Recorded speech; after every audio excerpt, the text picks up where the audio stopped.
Hello friends and gamers, and welcome to the Fortress. My name is Jinx, and today we're looking at the campaign medals for the Global War 1936 version 3 Tournament Spring Offensive 2021. So the campaign medals are a series of medals that will be pinned to your chest that will kind of show you your reputation, which nation you played, if your alliance that you played with won or got first or second or third place, how much prestige or how much accomplishments you achieved during the game, and what campaign it is too. If it's the first tournament or the fifth tournament, it'll state all this as well. I'm tackling today the British Commonwealth, which I'm skipping over the Japanese because I'm having a lot of trouble with them, and I'll get to that when I do them. But the British Commonwealth is next, and we need to press through this because the tournament is coming on July 10th, so some of the artwork will be a little scarce. So I'm putting this out there to the community to get as much feedback as I possibly can, because the feedback is very important to try to make this into the best darn game I could possibly make, and to make it work really well without too many flaws. So I need to reach out to the community and see what they have to say and see if I can incorporate some of their ideas into what I have already. Okay, so the campaign ribbons will be 3 ribbons attached to a bar. The first one will be the campaign ribbon. It will be unique for each tournament. It will have a number attachment that will count the annual tournaments. The number attachment will begin at 1 in 2021 and will count up from there. The prestige ribbon is the second one, and it shows how much prestigious accomplishments the player achieved within the game by attaching prestige stars. If it's 1 bronze star, it's a fairly basic kind of achievement. 2 bronze stars is going above your duty, 3 stars is exceptional work, and 4 stars is a rare and outstanding achievement. The way I've designed this is supposed to be that 4 stars will be rare, that a player will get 4 stars. That 1 player on the table might get 4 stars, but for the most part it'll be 2s. The winning side will likely have a couple 3s, and there'll be usually 1. The rest of them will probably have 1 star, but the average is going to be roughly 2 stars. The national ribbon shows which nation was played by the recipient. It may have a gold or silver star attachment depending if the nation won first, second, or third place. It may further have an oak leaf attachment to symbolize how many major powers are played by the recipient. So this is another way of showing something in the game. The gold and silver will show first and second place, and third place will be blank. And the oak leaf, it will have a bronze oak leaf if you had played 2 major powers, a silver if you had 3, and a gold if you played 4 major powers. You'll only ever see a gold oak leaf if you're the only allied player on the table, and so therefore you're playing all the allied sides, and you manage to evolve the KMT into a major power. So you have the KMT, America, France, as well as Britain, and those will all be your 4 major powers that will get you your gold oak leaf. Alright, so the way the prestige ribbons work out is you have several tiers of prestige. You have 3 options to get your first star, 3 options to get your second star, etc. Now you could score 2 in the first tier, but that won't do you any good. You'll still get 1 star regardless if you score 1 or 2. Now if you happen to miss out on your second star and you get your third star, it doesn't mean you automatically get 3 stars. You still only get 2 stars. That's something worth mentioning. Alright, let's jump into the tier 1. First one up, we have the Cape to Cairo Railway. Now I'm not sure about any of this British stuff, so first feedback is, do these roundels here look good? Or should I just keep it as the British roundel here? Or should I put a Union Jack roundel instead? Okay, Cape to Cairo Railway. Gain a prestige star if, at any point during the game, the British Commonwealth can trace an undamaged railway line through the British Commonwealth-controlled land zones from the South African Union land zone to the Eastern Egypt land zone. So basically you need to trace a trail, a railway trail from here, going up north to Sudan. Now that's not too difficult to achieve. It has to be through British-controlled territory. You can either go $3 and then $3 here, or wait until you open this one up and get $4 across there. So pretty easy to achieve. I feel like this is almost too easy. The problem I have with the Commonwealth stuff is that the Commonwealth, whatever the Axis set their mind to, they could probably achieve. If the Axis decide to go after Britain, well, none of these achievements will be achieved. But if the Axis decide to kind of go a historical pathway, then some of them will. And if the Axis decide to go all out against Russia, then pretty much all of them will, for the most part. It'll get really easy. So I need some feedback on this and how to balance it properly. So perhaps I should say British Commonwealth can trace an undamaged railway line through British Commonwealth printed land zones, like printed roundel land zones, thereby increasing the cost from $4 to 3 plus 3 to at least $6 to go through there. I mean, it's not difficult to achieve, and it seems a little silly to have this one on there, but nonetheless, maybe that's what a person should do. Okay, next one up is we have Operation Fork. This one again is a little bit debatable. Gain a prestige star if, at any point during the game, The British Commonwealth controls, we should have an S in there, 1 infantry class unit in Iceland. Now, that's either by invasion, or it's simply by conquest of landing a troop there after Denmark switched, it becomes the Commonwealth side. You know, if Germany invades Denmark, Iceland and all the remaining territories all flip to become British, and therefore the British simply have to land a unit there. At that point, they can move them out of there if they want to, but that's a little bit of a detour to kind of prevent them from happening. All these achievements are pretty easy to achieve. The next one up is seems a bit too difficult. Gain a prestige star if, at the end of the game, there are no enemy-controlled land zones, island or otherwise, adjacent to any sea zones containing a convoy line of the British Commonwealth. Now that one is pretty substantial, because you have these convoy lines here. So this convoy line here, you have another one here. So Normandy has to be controlled by the Allied, I believe Allied. Yeah, no enemy control, so it has to be controlled by Allied side and not the Axis or unfriendly Comintern. Likewise, this as well. They have to not be enemies. And then you have the whole Mediterranean. So that one is quite a bit more difficult. You know, that includes all of Italy, all of Sicily, Sardinia, Malta, Crete, and it just goes on and it goes on. You know, all of Africa, and then it goes down to the Dutch East Indies. Like all of these have to be also included as well. Specifically, Celebes, Malaluk, Borneo, Sarawak, and Sumatra, as well as British Malaya and Andaman, etc. You see, it's a little bit more difficult to achieve, so I'm having trouble placing this one, and even if I should have it. And if people suggest alternatives to this, please let me know. Tier 2, we shall never surrender. Now these ones I'm pretty happy with, the Tier 2 stuff. Gain a prestige star if, at the end of each British Commonwealth turn, the British Commonwealth has not lost control of any city territory, barring Hong Kong, Warsaw, and Istanbul, they ended the previous turn with. Any city territories gained by the British Commonwealth also become applicable. Now what that means is, well, I had to exclude Warsaw because Warsaw becomes the British Commonwealth as soon as Germany declares war on it. Likewise Istanbul, and they're quite a bit out of position. And likewise Hong Kong over here. That also becomes difficult. Now, if they recapture, I should probably state this in here, but if the British recapture any of those territories, they become applicable again. So perhaps that needs to be stated in here. Any city territories, including Hong Kong, Warsaw, and Istanbul, gained by the British Commonwealth also become applicable. So that should be stated on there as well. Makes it much more harder. All right. Yeah, so the idea there is you have to hold on to city territories. You have to hold on to London. You have to hold on to Tobruk if you recapture it. You know, the Rats of Tobruk is a famous occurrence in history. And likewise, you have to hold on to Calcutta and Sydney. Those are the big ones. You have to hold on to those ones to actually succeed at this one. It's a little bit more difficult, a little bit of a challenge. You're going to be looking over your shoulder a little more, and you're going to be cautious. If you grab stuff up, you're going to be cautious and not surrender it as easily. Likewise, Rome. If you grab it, you have to hold on to it, because otherwise you'll lose this one.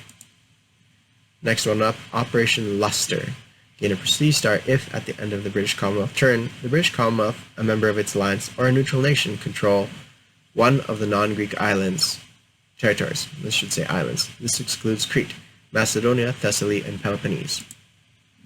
Now that means Macedonia, Thessaly, Peloponnese. You have to hold on to one of them at the end of each British turn. That's to encourage kind of a historical pathway where the British landed forces in Operation, what do they call it? I can't remember, but it was one of the main reasons the Italians and the Rommel actually started to do well in Egypt is because a lot of the British forces were sent off to help fight in Greece, and that kind of didn't end up so good, so they had to withdraw them back to Africa. So that's the idea there. Holding on to them. Now, this one is not easily done. So it's more likely the top one that will be the likely one that we'll see resulting at the end of the game.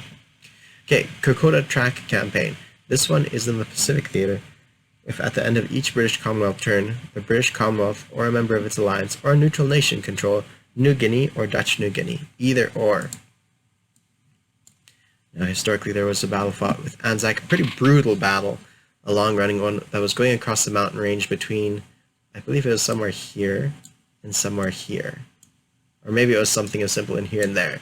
That short distance there. and just fought just a brutal campaign on this kind of basically goat trail where a lot of people died, and actually some of the Japanese resorted to cannibalism because their supply lines are so short, or so long, I guess, and so difficult. So it was a brutal fight and pretty heroic, I think, in some level. So I thought that would be interesting. As long as some Allied forces control one of these islands, then you're pretty well set to get that one, which shouldn't be too difficult. It's jungle after all, and if they're properly defended, it might not be too difficult. Okay, in Tier 3. Mediterranean Sphere of Influence. I'm not crazy about this one, but let's just see how it goes. 3-star. If at the end of the game, the British Commonwealth, a member of its alliance, or a neutral nation controls all or most of the following land zones, except for 3.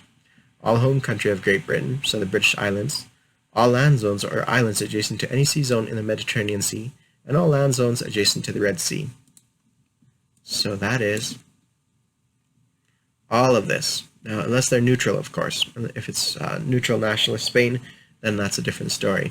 It has to be in British control, including the island, including Greece, including everything, all the way around the Mediterranean, as well as these two sea zones of 82 and 83. It has to also be in neutral hands, if not allied hands. So that's a difficult Tier 3 to achieve, but doable nonetheless. In a more historic game, it is quite doable, and that's what the Tier 3 is. Usually Tier 3 is only for the victors, really, of this game. Operation Plunder.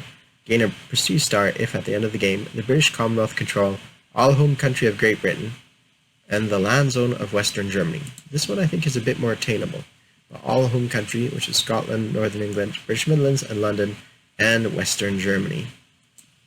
Now that one, you can't have the Americans come in there and capture it and then give it over to the British. The British have to capture it with their own means, which is pretty difficult. It's a valuable territory. It's right adjacent to Berlin. You're going to have a lot of power coming into here. It has a lot of, what does it have, one factory, if not 2 factories. That's going to be difficult to grab that one. It's behind a river as well in Belgium, or on a coastal territory, so it's going to be a challenge to grab that one. Okay, the Italian campaign. Gain a prestige star if, at the end of the game, the British Commonwealth control all or most of the following land zones, except for 3. All home country of the British Commonwealth, so quite a bit more, and all land zones with the Italian printed roundel.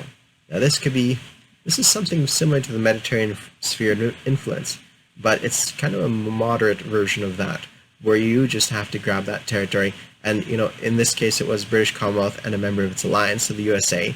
In this case it's just Britain, so it has to control all of its home country. So let me quickly state the British Commonwealth, their home country is this. It's all of Canada. It's also, in regards to the Anzac, it's all of Australian territory and New Zealand. But it's not India. India doesn't have a home country. So that's it. So you have to hold on to Britain, Australia, and Canada. And I think that's not horribly difficult to achieve unless the Axis decide they're out to get you. So yeah, that's the way that looks like. The Italian campaign.